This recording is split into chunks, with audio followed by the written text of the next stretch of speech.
Assalamualaikum warahmatullahi wabarakatuh. Kembali lagi di channel Om Riz Official. Di kisah kali ini saya akan melanjutkan dari kisah yang sebelumnya. Sebuah kisah dari tulisannya Resti Anjani. Kisah yang berjudul Ditumbalkan Majikan. Dan sebelum kita lanjut ke ceritanya, tekan dulu tombol like video ini dan jangan lupa tekan juga tombol subscribe channel ini. Dan nyalakan juga lonceng notifikasinya agar tidak ketinggalan cerita-cerita lainnya dari channel ini. Dan buat teman-teman yang pengen membaca langsung ceritanya, nanti silahkan saja kunjungi linknya yang nanti akan saya sertakan di kolom deskripsi. Dan seperti apa untuk kelanjutan dari kisah ini, langsung saja kita masuk ke ceritanya.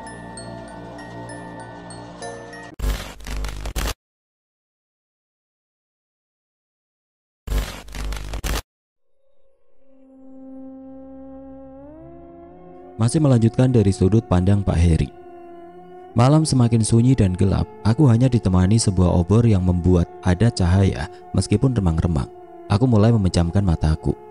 Aku mulai merasa tubuhku panas dan mengeluarkan banyak keringat. Tiba-tiba terdengar suara aneh, seperti suara jeritan binatang tapi entah apa. Aku terus memejamkan mataku. Begitu banyak suara-suara aneh yang aku dengar, aku terus memantapkan hatiku agar aku bisa melewati proses ini. Aku mulai merasa ada yang menyentuh kepala dan leherku, tapi seperti disentuh oleh bulu-bulu lebat. Apa mungkin itu binatang buas? Bagaimana kalau binatang itu memakanku? Tapi tekadku sudah bulat. Aku pasrah jika harus mati di sini. Yang terpenting aku tidak boleh gagal dalam ritual ini. Waktu terasa begitu lama. Tiba-tiba aku mendengar suara langkah kaki. "Buka matamu," terdengar suara dukun itu. Aku membuka mata. Cahaya matahari mulai menyinari. Meskipun masih sedikit, mungkin ini sudah pagi. Dukun itu dan Mbah Kito membantuku keluar dari tanah itu. Lalu mereka membawaku ke sebuah air terjun. Di sini memang gunung yang ada air terjunnya. Aku disuruh mandi di air terjun itu. Aku menggigil kedinginan. Ini masih terlalu pagi, belum lagi hawa dingin khas pegunungan terasa menusuk kulitku. Setelah itu dukun itu kembali membawaku ke gubuknya. Lalu dia membawaku ke halaman depan gubuknya. Di sana berjejer beberapa monyet. Ada monyet yang masih kecil, sedang, dan besar. "Sekarang kamu pilih salah satu monyet itu untuk kamu bawa pulang dan pelihara." Aku mengamati ketiga monyet itu. Entah kenapa sekelebat monyet itu adalah bayangan ketiga anakku. "Cepat pilih." Akhirnya setelah kupikirkan, aku memilih monyet yang paling kecil. Aku berpikir monyet itu akan disukai anak yang paling kecilku, Amel. "Jangan, Pak, jangan, Amel takut." Aku seperti mendengar suara anakku Amel. Kulihat ke kanan dan ke kiri, tidak mungkin ada Amel di sini. Pasti itu adalah halusinasiku karena semalaman aku tidak tidur. "Ritual pertama sudah selesai. Sekarang kalian bisa pulang. Setelah sebulan, kamu harus kembali lagi ke sini untuk melakukan ritual selanjutnya." Kami pun akhirnya pulang tanpa bertanya apapun. "Ini ritualnya cuma begini. Lalu duit yang banyak yang harus aku dapatkan mana? Jangan-jangan dukun itu cuma menipu kita?" Tanya aku pada Mbak Kito di perjalanan pulang.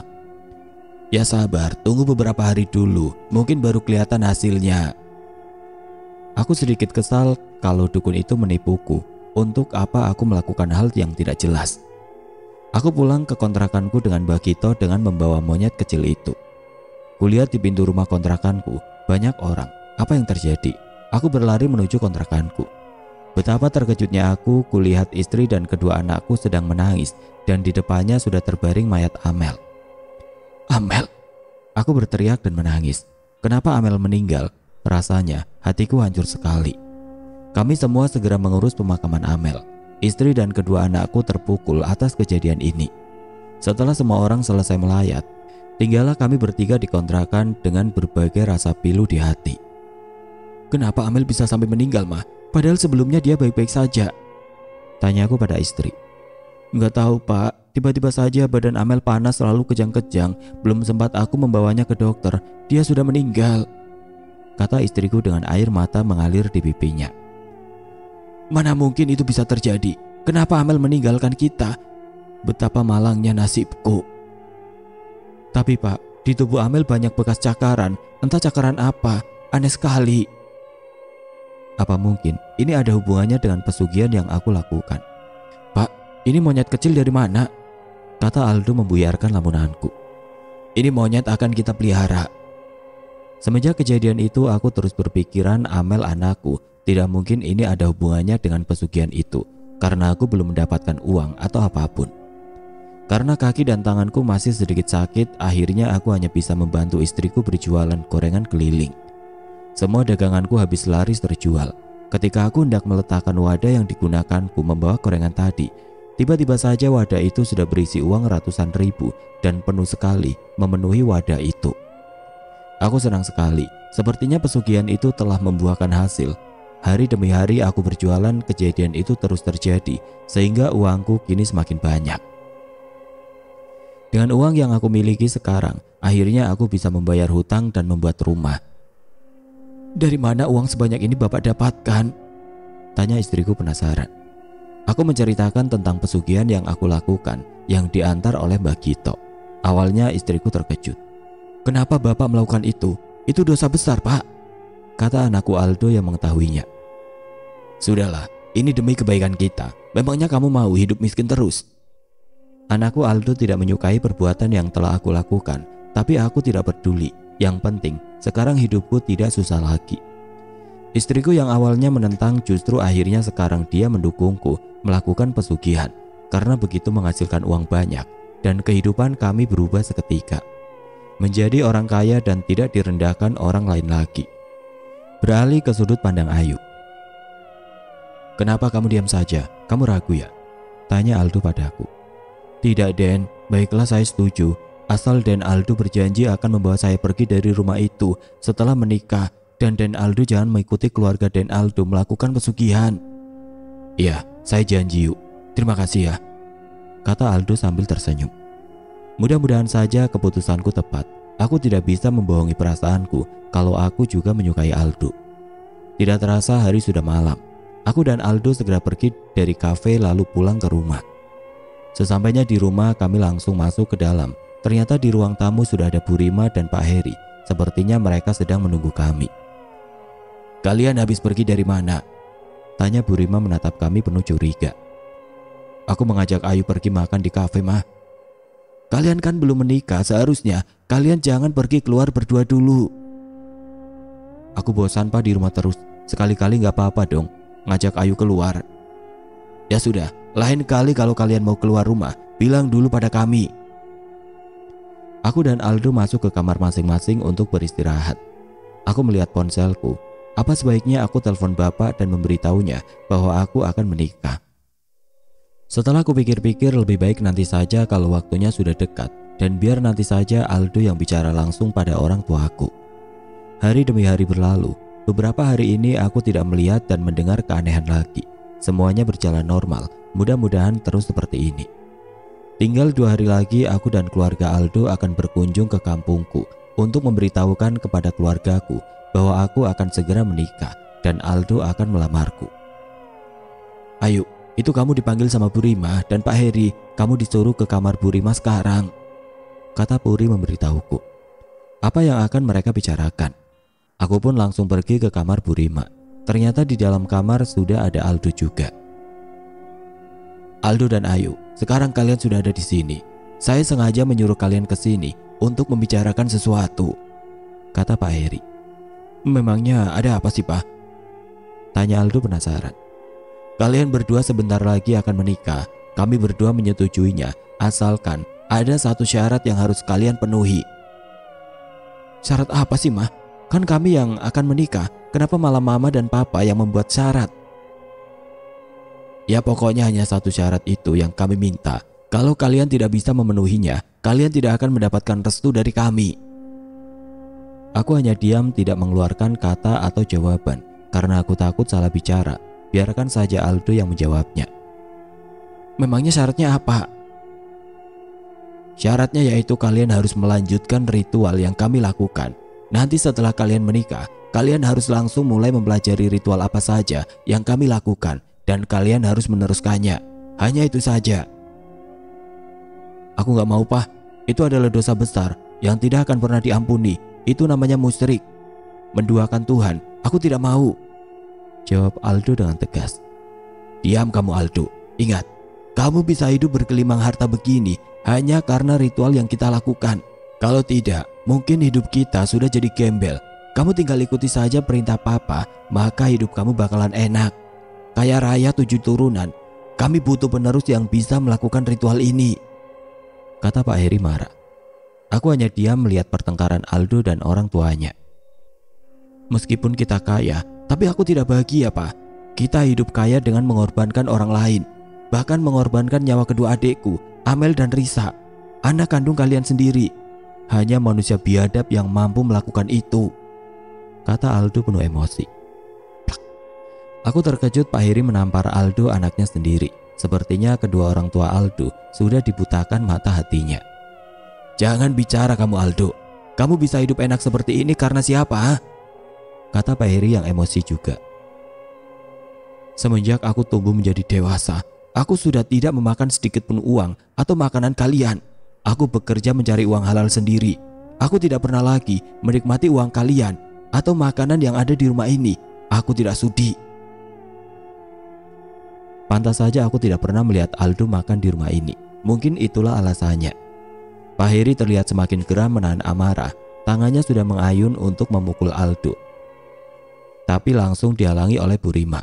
"Sudah, Pak, tahan amarahmu. Jangan pukul dia lagi. Bagaimanapun dia anak kita." "Tapi anak itu sudah kurang ajar. Dia harus diberi pelajaran," kata Pak Heri. Aku jadi semakin tahu ternyata Pak Heri orangnya pemarah. Pantas saja dia tega mengorbankan orang lain. Anaknya sendiri saja dia korbankan. "Sudah, Pak, sekarang biarkan saja Aldo memilih apakah dia akan memilih menikah dengan Ayu atau tidak." Mereka semua seketika melihat ke arahku. Aku jadi salah tingkah. Apa yang akan Aldo katakan? Apakah dia akan memilih untuk menikah denganku atau menolak melakukan ritual pesugihan itu secara terang-terangan? "Sekarang kamu pilih saja, Aldo. Semua keputusan ada di tanganmu." Terlihat Aldo kebingungan untuk memilihnya. Aku tidak tahu apa yang akan dia katakan karena pilihannya sulit. Kalau memang benar Aldo mencintaiku. "Cepat pilih, Aldo. Kalau kamu tidak mau meneruskan ilmu pesugihan kita, maka pernikahan kamu dan Ayu akan dibatalkan. Ayu akan tetap tinggal di sini sebagai pembantu dan kamu pergi dari rumah ini." Pak Heri begitu memaksakan kehendaknya pada Aldo. "Aku akan memilih menikah dengan Ayu," kata Aldo. Terlihat sangat berat dia mengatakan itu. Aku tahu mungkin ini pilihan sulit untuk Aldo.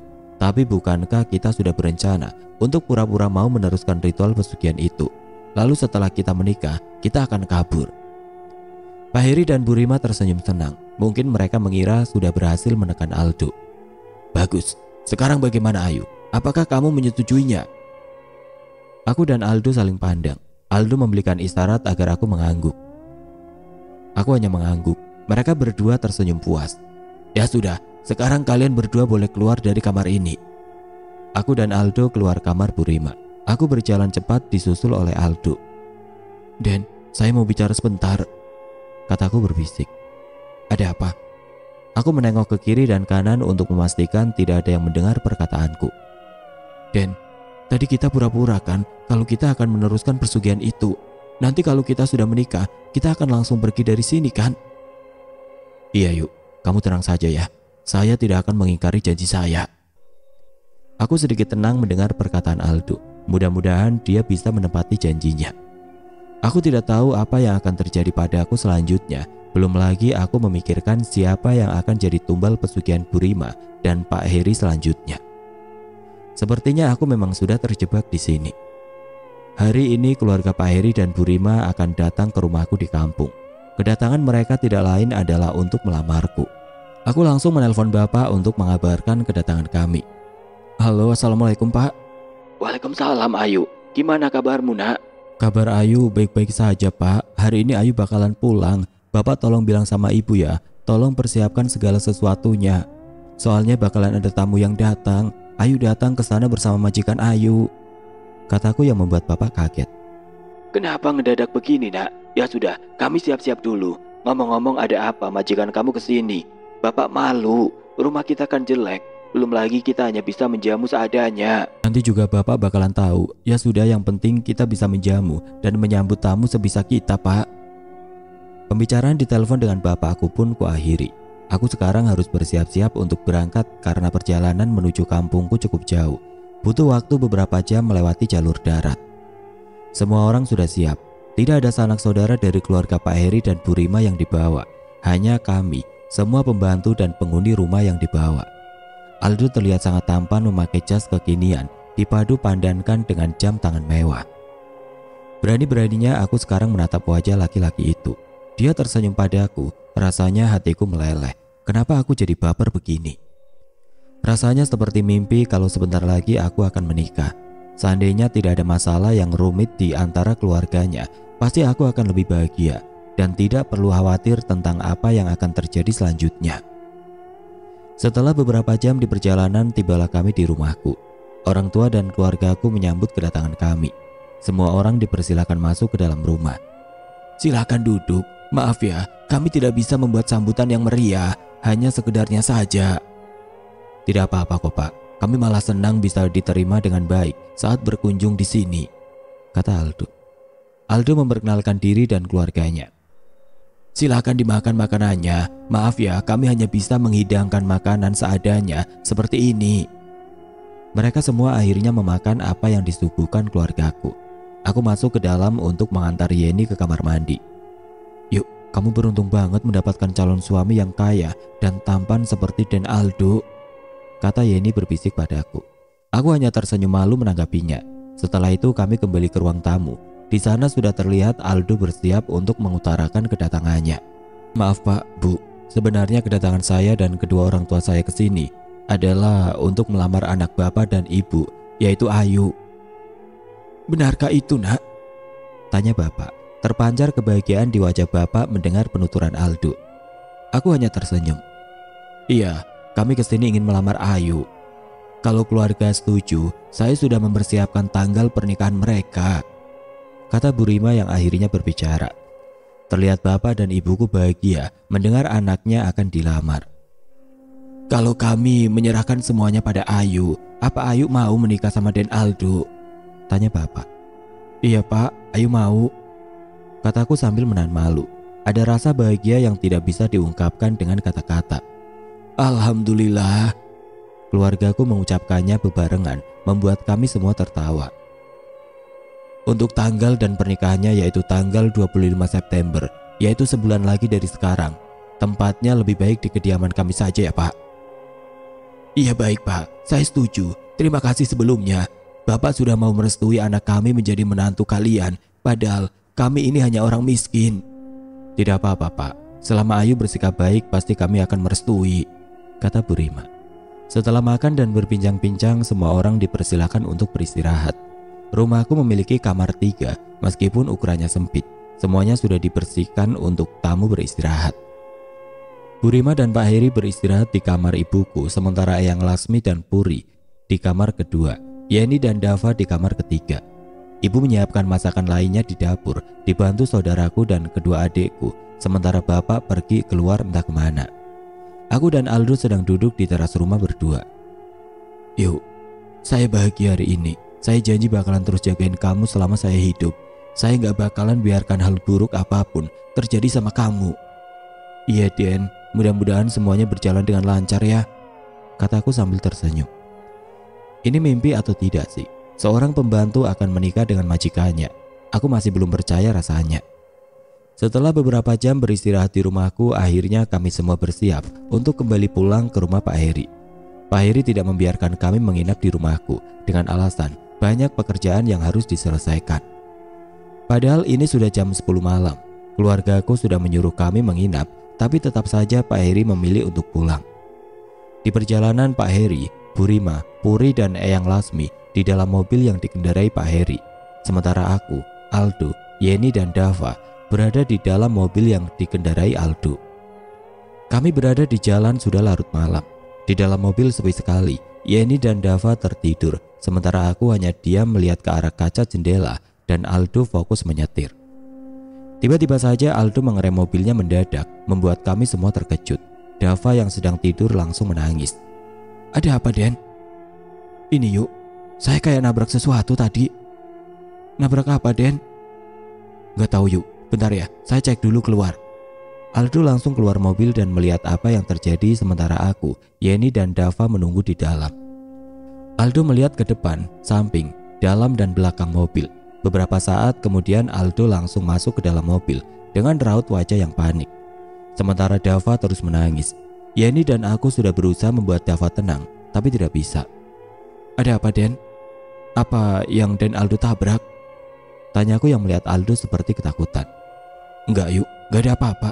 Saya gak menabrak apapun," kata Aldo yang langsung menancap gas melanjutkan perjalanan. Pasti ada sesuatu. Kulihat Aldo semakin panik. "Aduh Yuk, tolongin dong. Ini kenapa ya Dava jadi mendadak rewel begini? Gak seperti biasanya," kata Yeni. Yeni sudah menggendong Dava dan memberikannya susu, tapi Dava tidak mau berhenti menangis. "Mungkin Dava sakit ya?" Aku langsung memegang dahinya Dava untuk memastikan suhu tubuhnya panas atau tidak. Tapi Dava gak demam ya? Suhu tubuhnya normal. Mungkin dia masuk angin atau apa ya? Aku juga gak ngerti. "Coba kamu baca doa atau apa gitu Yen, biar Dava tenang," kata Aldo. Yeni langsung melafalkan doa. Akhirnya benar juga kata Aldo. Dava jadi berhenti menangis. Mobil yang kami tumpangi sudah memasuki jalanan yang sepi. Jalanan gelap karena banyak pepohonan dan pengendara yang lain pun terlihat tidak ada. Mungkin karena ini sudah dini hari. "Astagfirullah!" Sontak saja kami semua berteriak. Tiba-tiba saja Aldo kembali mengerem mobilnya, membuat kami semua hampir celaka. Untung saja tidak ada pengendara lain. Kalau ada, mungkin mobil kami sudah bertubrukan dengan mobil lainnya. Terlihat di kaca jendela mobil ada seekor monyet melintas menghalangi pandangan Aldo untuk melihat jalan, sehingga Aldo tidak fokus. "Kalian semua nggak apa-apa kan?" kata Aldo khawatir. Tanganku yang berbentur kaca mobil membuat luka lebam. Dava kembali menangis. Yeni ketakutan. Seketika suasana berubah menjadi panik. "Kami nggak apa-apa Den, kami cuma kaget saja," kata Yeni. "Kamu nggak apa-apa kan Yuk?" "Enggak kok Den." "Yang tadi lewat di depan kaca itu apa Den? Itu monyet kan? Kenapa bisa sampai ada di depan kaca mobil?" tanya Yeni ketakutan. "Iya, itu monyet Yen. Kalian tenang saja. Mungkin karena di jalan ini banyak pepohonan, jadi kita mengganggu habitatnya. Sudah, kalian jangan pikirin. Yang penting, sekarang kita semua baik-baik saja." Aldo kembali melanjutkan perjalanan. "Hati-hati ya Den." Aku jadi teringat perkataan Aldo bahwa ada satu orang lagi yang harus ditumbalkan. Jangan-jangan monyet itu menjadi pertanda hal yang tidak baik akan terjadi. Setelah beberapa jam di perjalanan, akhirnya kami sampai di rumah dengan selamat. Semua orang sudah berada di rumah, kami semua pun beristirahat. Hari pernikahanku dengan Aldo semakin dekat. Pak Heri dan Bu Rima sibuk menyiapkan segala sesuatunya karena acara akan digelar di rumah ini. Hari ini aku diajak oleh Aldo untuk berbelanja segala keperluan pernikahan seperti perhiasan, baju, dan yang lainnya. Aldo sengaja mengajakku pergi berdua. "Mah, biar Aldo saja yang pergi sama Ayu untuk membeli semua keperluan menikah nanti." "Biar Mama temani, kan kamu gak tahu barang apa saja yang harus dibeli." "Gak usah Mah, tinggal catat saja apa yang harus dibeli. Biar Aldo dan Ayu saja yang pergi." "Ya sudah, terserah kamu saja." Bu Rima pun akhirnya memberikan kami catatan barang apa saja yang harus kami beli. "Ini uangnya." Bu Rima menyodorkan 5 kepok uang ratusan ribu. Jumlahnya sangat banyak. "Gak usah Mah, Aldo punya uang." Aldo langsung menolak pemberian Bu Rima. Bu Rima terlihat sedikit kesal mendapat penolakan dari Aldo. Kami pun akhirnya pergi ke sebuah pusat perbelanjaan. Di sana kami membeli banyak baju, tas, sepatu, alat make up, dan yang lainnya yang harganya mahal. Baru pertama kali ini aku membeli barang-barang mahal dan sebanyak ini. Aldo begitu baik, selalu membelikan semuanya meskipun aku menolaknya. Aldo memberikanku banyak barang-barang yang semua wanita pasti menyukainya. "Kamu gak usah malu-malu Yuk, ambil saja semua barang yang kamu inginkan. Sebentar lagi kamu jadi istri saya pasti akan memberikan apa yang kamu inginkan," kata Aldo. Aku hanya tersipu malu mendengar perkataan Aldo. Tibalah kami di toko perhiasan. Aldo memberikanku mas kawin berupa cincin berlian dan satu set perhiasan sekitar 100 gram. Mimpi aku ini bisa mendapatkan semua ini. Setelah lelah berbelanja, akhirnya kami beristirahat dan makan di sebuah restoran. "Yuk, dari awal saya sudah mengungkapkan perasaan saya sama kamu. Sekarang saya mau tanya, kamu gak terpaksa kan menerima saya?" kata Aldo memulai obrolan. "Enggak kok Den, saya gak terpaksa." "Syukurlah, saya senang mendengarnya. Tapi Den, ada satu hal yang saya khawatirkan. Apa? Mengenai tumbal selanjutnya, terus terang saja saya tidak tenang, Den. Saya juga bingung, Yuk. Tapi kamu jangan khawatir ya, karena sebentar lagi kita akan kabur dari rumah itu, kata Aldo menenangkanku. Oh ya, Den, gimana kalau kita adakan pengajian di rumah?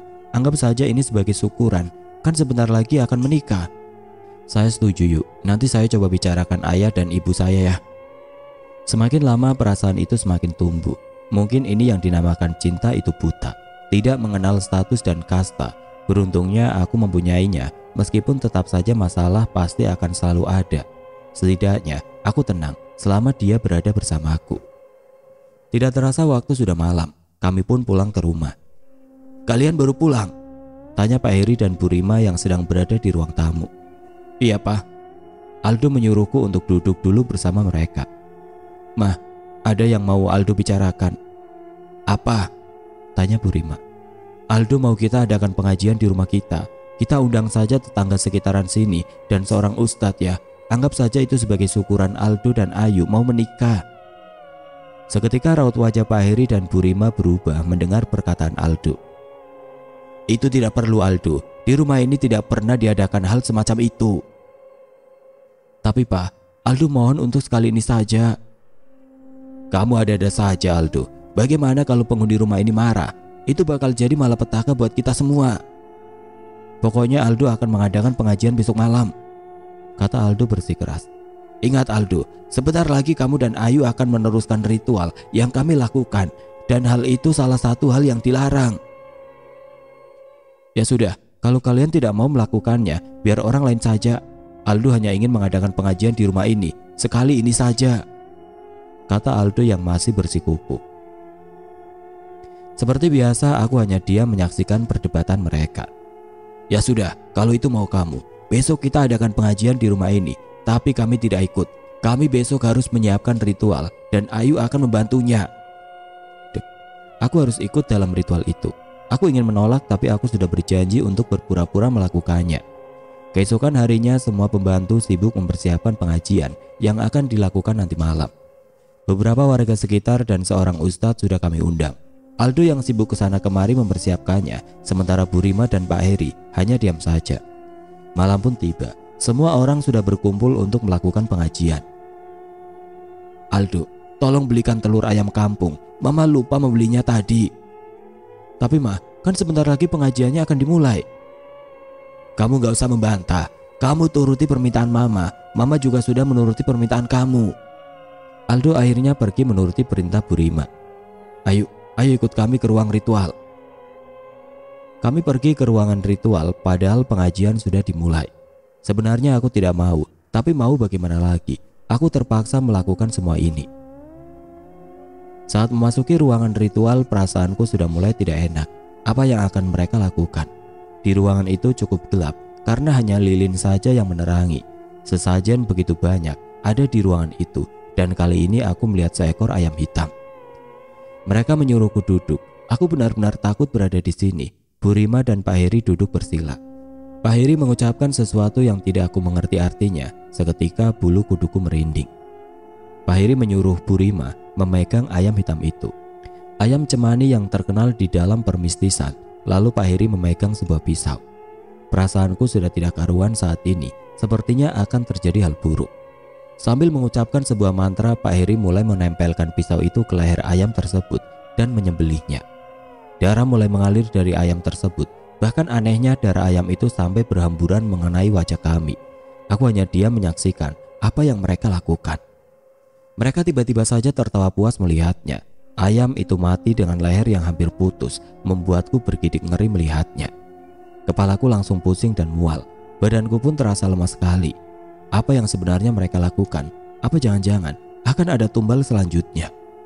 Aku hampir saja pingsan melihat apa yang mereka lakukan. Maaf Bu, boleh nggak saya keluar dulu sebentar? Kepala saya agak pusing. Nanti, ritual ini belum selesai. Biarkan saja dia keluar. Nanti kita ajari dia sedikit demi sedikit, kata Pak Heri. Ya sudah, sana pergi. Aku segera keluar dari ruangan itu. Rasanya aku bisa bernafas lega di luar. Di dalam ruangan itu sangat pengap sekali. Aku masuk ke dalam rumah untuk mengikuti pengajian. Ternyata sebentar lagi pengajiannya akan selesai. Aku mencari Aldo tapi tidak ada. Apa mungkin dia belum pulang? Perasaanku tidak tenang apalagi saat melihat ritual yang Pak Heri dan Bu Rima lakukan. Semua orang yang melakukan pengajian sudah pulang. Semua pembantu membereskan rumah. Bu Rima dan Pak Heri baru masuk ke dalam rumah. Semua pembantu sudah masuk ke dalam kamar untuk beristirahat. Sementara aku masih mencuci piring bekas acara tadi. Tiba-tiba saja, "Aldo, jangan tinggalkan Mama." Bu Rima menangis sampai suaranya terdengar ke dapur. "Aldo, ada apa dengan Aldo?" Aku langsung berlari menghampiri Bu Rima. Kulihat Bu Rima sedang meraung-raung sambil menangis, begitupun dengan Pak Heri. Apa yang sebenarnya terjadi? "Maaf Bu, ada apa? Kenapa Ibu dan Pak Heri menangis?" Tanyaku memberanikan diri. Mereka hanya menangis pilu, tidak menjawab pertanyaanku. "Ini semua gara-gara kamu. Andai saja kita tidak melakukan pesugihan itu, pasti anak kita tidak akan meninggal satu persatu," kata Bu Rima yang terlihat menyalahkan Pak Heri. "Maafkan aku, Ma. Aku gak menyangka bahwa iblis itu juga akan mengambil anak kita semua. Aku pikir cukup Risa dan Amel. Setelah kita mengorbankan orang lain, tidak akan ada lagi anak kita yang diambil," kata Pak Heri. Di wajahnya terlihat penuh penyesalan. Bu Rima berteriak sangat kencang membuat beberapa pembantu bangun. Tanpa terasa air mata terus berjatuhan di pipiku. Rasanya sakit, sangat sakit. Apa mungkin Aldo meninggal? "Ada apa dengan Den Aldo, Pak? Tolong jawab saya," kataku dengan suara bergetar menahan kesedihan yang mendalam. "Aldo meninggal, Ayu. Tadi dia kecelakaan ketika pulang naik motor," kata Pak Heri yang kini menjawab pertanyaanku. Rasanya semua badanku lemas, tidak ada tenaga. Rasanya kehidupan berhenti sampai di sini. Aku tidak punya kekuatan untuk menopang tubuhku lagi, membuatku jatuh terduduk di lantai. Air mata mengalir deras seakan tidak ada yang bisa menahannya. Bu Rima terlihat sangat kacau dan terpuruk, begitupun dengan Pak Heri. Semua pembantu menangis mendengar kejadian tersebut. "Ayo, kita lihat jenazah Aldo. Sekarang ke rumah sakit, Ma," kata Pak Heri yang membantu menopang tubuh Bu Rima untuk berdiri. "Saya ikut, Pak. Saya mohon." Pak Heri mengangguk menandakan setuju. Di perjalanan Bu Rima dan Pak Heri terus menangis, begitupun dengan aku. Mungkin mereka menyesali apa yang telah mereka perbuat di masa lalu hingga berdampak begini.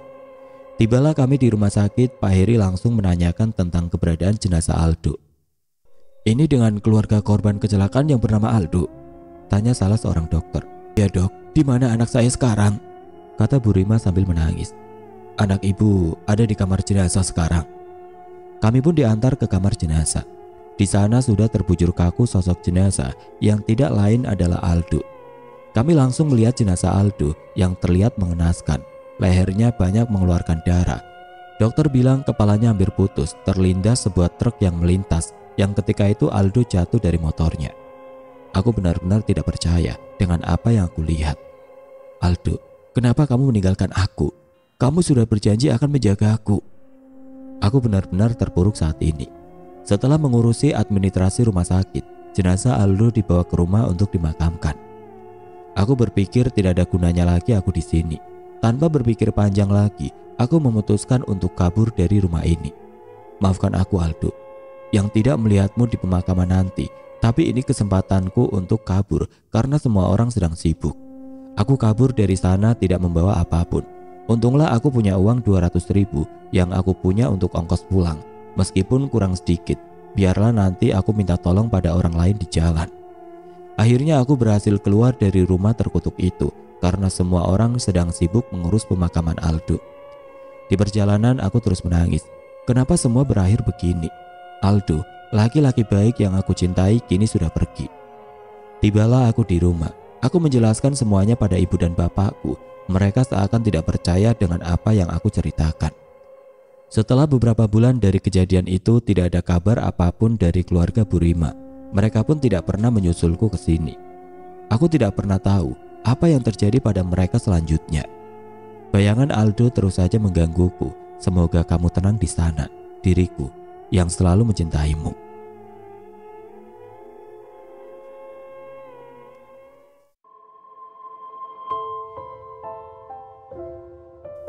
Oke teman-teman, sekian untuk kisah kali ini. Bagaimana menurut kalian tentang kisah ini? Tulis komentar kalian di kolom komentar. Dan semoga apa yang sudah saya sampaikan dalam kisah ini dapat dijadikan pembelajaran untuk kita semua. Dan buat teman-teman yang baru bergabung, jangan lupa untuk like, komen, share, serta subscribe channel ini. Dan jangan lupa nyalakan juga lonceng notifikasinya agar tidak ketinggalan cerita-cerita selanjutnya. Dan akhir kata, wassalamualaikum warahmatullahi wabarakatuh.